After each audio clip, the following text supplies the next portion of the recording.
Hello, everyone, and welcome back to the Jett Cloud Podcast. Happy holidays. By now, you guys all know how to buy, sell, and trade. Buying and selling are pretty much like a square and a rectangle. Any action that you take with a stock is called a trade. Buying and selling are two different types of trade. When you enter buy, things are pretty basic and pre-populated for you.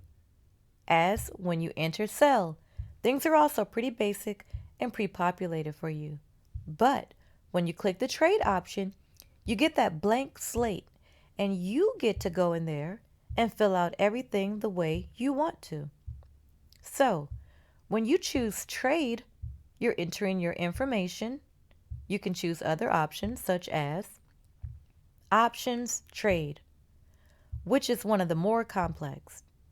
And you actually have to go in and apply to be able to options trade. Now, once you apply for it through your investment company, you can get approved for one of 5 levels. So, depending on the level of options trading that you get approved for, that will tell you what type of trades you're actually allowed to do or enter into, like call trades or put trades. I see a lot of cases where new traders that are just starting out are approved somewhere between a level 1 and a level 2. But the options team will go through those things with you. So, let's say, for example, you get approved for options trading at a level 1. At a level 1, you would be able to buy a covered call and sell calls. So let's go to the location where options trading is housed. Once you're logged on from your main page, choose the option at the top that says News and Research. So choose News and Research. Then go to Options. And this will pull up the options page. Then you're going to see there's a tab on the left that says Quotes and Tools. Quotes and Tools. And right below that, it says Options Chain. The Options Chains list is the list of all the contracts for whatever stock you want to buy or make an arrangement on. Keep in mind that there are options for pretty much every kind of stock out there that you could want to buy. But let's use Apple as an example. So now you're on options chain. Now put in your ticker symbol or your stock symbol. For Apple, it's AAPL. Now press search. This will populate the results that are all there for you to look at. So to the left, you see where it says call and put. Calls and puts. If you go under call, you'll see it populates a whole chart, which gives you a whole list of contract agreements. Well, look under strategy, look down further under calls. Now you see the chart. These are the contract agreements that we're talking about. So if you wanted to buy into a contract, look on the left-hand side for that contract call. Look at all the contract calls. And to buy, you will look where it says ask. Remember, if you're buying anything, it's a ask. If you're selling anything, it's a bid. So calls and puts, ask. In the stock market, it's very similar to in your local supermarket. There are all sorts of different agreements and deals going on all day long. So there's a person who's saying, it's not going to get to that price. That's the seller. And there's a person over here who would buy that contract that thinks, oh, yeah, it's going to get to that price and go way above. These two people come together, and it's called option trading. This is where you go into an agreement or go into a contract with somebody. Like, say for instance, someone says, if this stock gets to a certain price, then I'm going to agree to buy it or sell it with options via a call contract. This call contract is the agreement you go into with someone. So, if you go into an agreement with someone, that person can say, hey, I will give you or sell you this stock at $117 per share. And I'm going to keep it at that agreed price. So that person is basically wagering, saying pretty much, hey, I don't think it's going to get to 120 because maybe it's currently trading at 115 and they just don't think it's going to get that high, not to 117, definitely not to 120. But then you say, okay, I'll take that agreement because you think that price is going to get way higher than 120. You actually think it's going to go to about 124. And part of this options contract agreement says that no matter how high it gets, you still get it for $117 per share because that's the price that you agreed upon in your contract. So, go under news and research, under options chain, type in your ticker symbol, press search, see your populated list. Under the ask column, see the price of your contract. Let's say for this example, it says 475. Right next to that, you see bid. Now that is what people are paying for the bid price, $475. And that is what you can sell it for. So if you see 475, that's the bid price. You can sell it for $475 right now. If you own that stock share, you could sell for the bid price right now. But if you want to buy, look in the middle column. You see it says strike. Now, under that strike column is the agreed upon price point. Don't look at the strike column where you filter it, which is under where it says all 5, 10, 20. But look a little further down below that. You see where it says strike? This gives you that list. Those are the agreed upon price points. You may see, for example, the strike point says, let's say, $117. It says 117. This 117 would be the agreed upon price that the person who is selling that stock does not think is going to get to that price. But the person who is going to buy it thinks it's going to get to 117 and go above 117. For example, if we're using, and let's say it's right now, Apple closed today selling or trading at $120. Well, if you had entered into this contract, then you've already made money. Because now, per your agreement, you can buy shares of Apple at 117 per your contract. Then turn right around and sell them for 120 per share. So you wouldn't want to be the person that made that agreement to sell at 117 per share because then you've already lost money.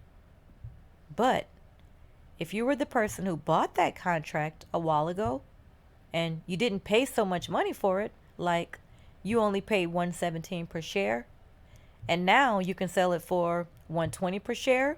Well, you could stand to make money off of it. And if Apple prices keep going up, well, that's even better for you. So, if you wanted to buy this, you look on the left-hand side at the calls. Look where it says ask.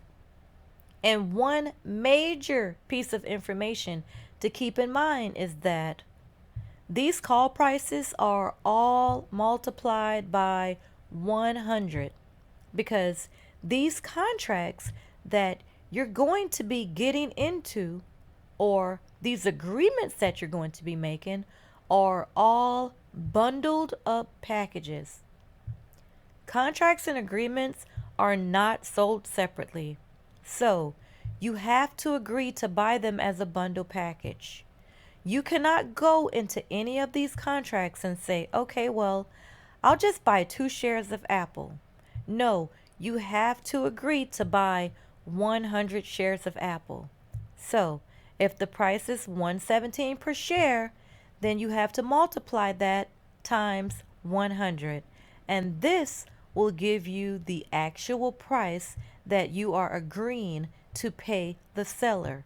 So if the ask price is 117, don't forget, you are not about to make an agreement for 2 shares. You are about to make an agreement for 100 shares automatically. So you have to multiply $117 per share times 100.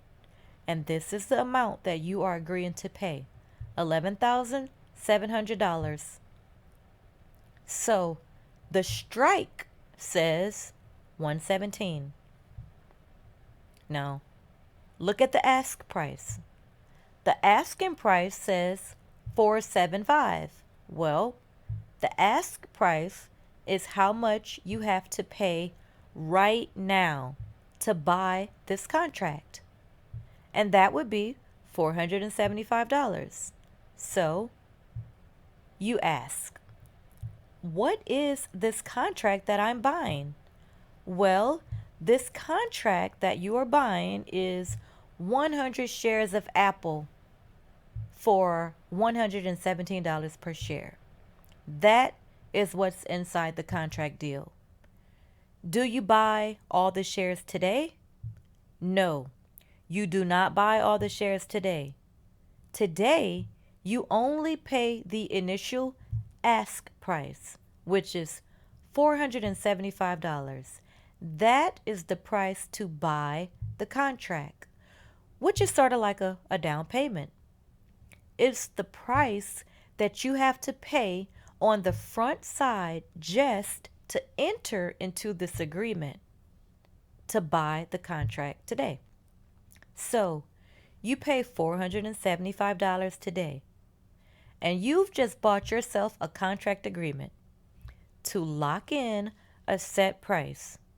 So now it doesn't matter how much the stock is selling for, you've already made a contract agreement to buy it for a set price any time before the contract expiration date ends. If you scroll down your options list, you will see the time expiration date. That is a key piece of information. Also, if you look at the top of that black bar, you can click on date, then press apply, and it will filter out the dates for you. Or you can just look right next to the calls and puts, and it will show you the date of expiration. Just scroll down and see other contracts that have different expiration dates. Now, once you've bought a contract, now you just hold on to your contract until you want to use it.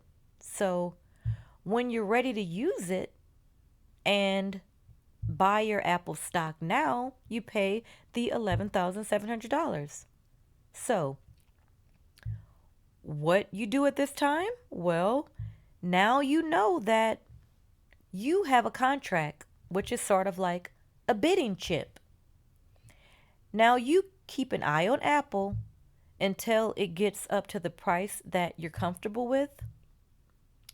When it reaches that price that you're comfortable with, let's say it reaches 120 per share, and you're comfortable with that because you bought it for 117 per share. Now you're ready to buy. And remember, you made an agreement to buy 100 shares, a bundle at 117 per share. So that's $11,700 that you pay now at the time that you're ready to buy. So don't forget to take into consideration that in order for you to get into this contract, you also had to pay that initial ask price of $475. So right now, if you want to buy one contract, which we know equals 100 shares, you would press on the 475 and enter the quantity of one. That would represent one contract, not one share. How many shares are in a contract? 100 shares are in a contract. So you come here, put in your bid, press 475, put in one as your quantity, and you would make your initial $475 ask price payment. Then you own your contract. And to really drive my point home, do you now own 100 shares? No.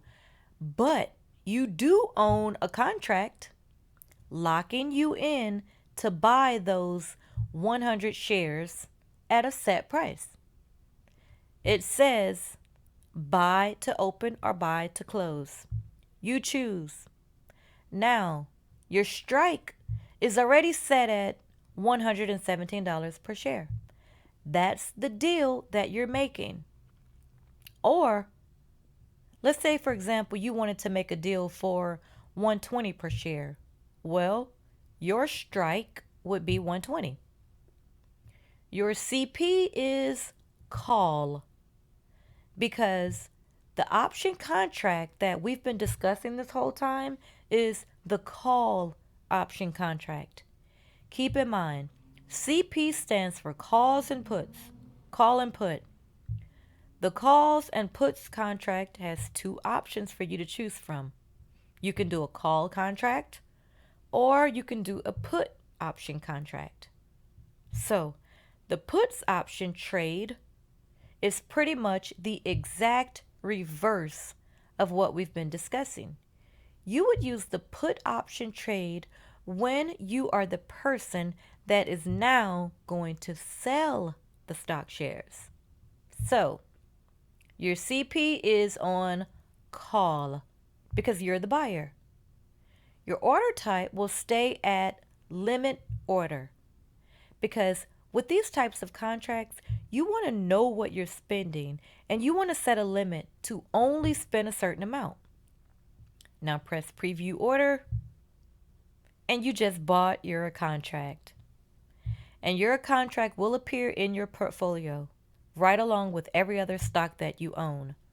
So when you look into your portfolio, of course, you will not have 100 shares of Apple, but you will have this coupon that you bought for $475. That's available when you're ready. When, for example, Apple bumps up their price and you're ready to redeem your coupon. Now, if you look down below, it says the expiration date for your coupon. This is the expiration date that you have to execute your contract by. So, if you see down below, for example, it says December the 30th, then that's how long you have to redeem your coupon and go ahead and pay the full price for your stock. So now, what are your payment options? First option, let's say, for example, on December 27th, Apple is now selling for $120 per share. You will go in there into your account and either sell your coupon. You can say, well, Apple is now trading for $120, which is above the $117 that my contract is for, so I can sell my contract. You paid $475 for this contract. Since Apple price went up, you can turn around and sell your contract, for example, for $500. That way, you just made a profit of $25 off of your contract. So, just to be clear about the contract itself, you can buy this contract. Once you have this contract, you can sell this contract before your contract expiration date. Or your second option is, okay, now, if your goal is to actually buy those shares of Apple, then you would really want to redeem this coupon. So when you're there on the website at your coupon, you would see an option to trade and redeem this contract. So you will be able to go ahead and pay the $11,700 and purchase your 100 shares of Apple at that contract strike price that you agreed upon. Then you will now own 100 shares of Apple that you purchased for $117 per share, costing you $11,700. You will now see 100 shares of Apple in your portfolio. Now, you can go ahead at this point and sell Apple stock at $120 per share. So, if you sell your 100 shares at $120 per share, you will earn $12,000. So, if you just straight out buy shares of Apple without an option contract, if you straight out buy 100 shares of Apple at $117 per share, totaling $11,700, and Apple price goes up to $120 per share. So then you turn around and sell your 100 shares for $120 per share, totaling $12,000. Then you just made a $300 profit. But if you use the same scenario and you went through an options trade contract, well, you won't have made that same profit because remember, you also paid $475 for the contract. So, if you decide to take a more complex route and do an option trade and go under contract and buy a contract for, let's say, $475, well, if Apple price goes up, you can sell your actual contract and make a profit this way by actually selling your contract itself. Or if you now own your shares, you can go under news and research and do a put option trade and put your stock out there for sale under a contract based on the terms that you choose. So, as I mentioned earlier, options trading is just really one of the more complex things you can do in the stock market. And the biggest difference between regular trade and options trade, to me, it's the multiplier. And you're buying a bundle of stock in bulk. And you have time to set up an arrangement to reach your $117 agreement price. And you still have way more time for Apple to go up so that you can make even more money on it. If you scroll down your options list, you will see all the time expiration dates. They go later and later. Or you can look right next to calls and put, and it will show you the date of expiration. Remember, just scroll down and see all the other contracts, and they all have different dates. Scrolling on the chain of options, you get tons of different dates and tons of different contracts. You have to be careful with option trading. So, judging by your history as a trader, the research that you've done, the education you've received, judging by your past trades, take all this into consideration, guys. and make sure you have the experience you need as a trader before you enter into options trading. I mean, well, because in this example that we just used, like right now, if you bought this $117 stock price call, in this particular situation, you're already what we call in the money. And what in the money means is that if the price of Apple, for example, if the new price closed at $120, well, that's more than your strike price that you paid. So, in theory, you would make money on this because you could have your Apple trade and sell it right away for like 121. And you've made that difference between 117 and the 121 times 100 shares. So, you've in theory made money. And keep in mind that by the time your expiration date rolls around, if you've done nothing with your coupon and you don't tell the system to do anything with your coupon, it automatically resolves. Automatically, the system is going to go out there and redeem the coupon for you. It's going to get you your 100 shares of Apple, and now you have to pay for those shares. So, if you do nothing with your coupon by the expiration date and it expired, the system is going to automatically go out there and purchase those shares for you to satisfy your coupon and alert you that you owe money to pay for the 100 shares at $11,700.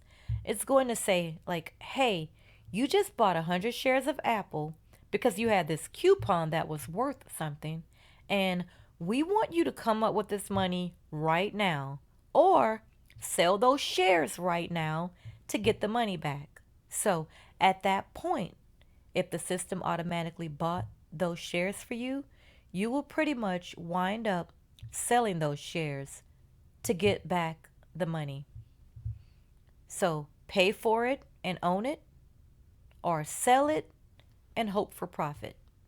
Remember, when you're buying, always look at the ask price, and when you're selling, always look at the bid price. Thank you for watching, and I hope you have all now learned the basic fundamentals of option trading.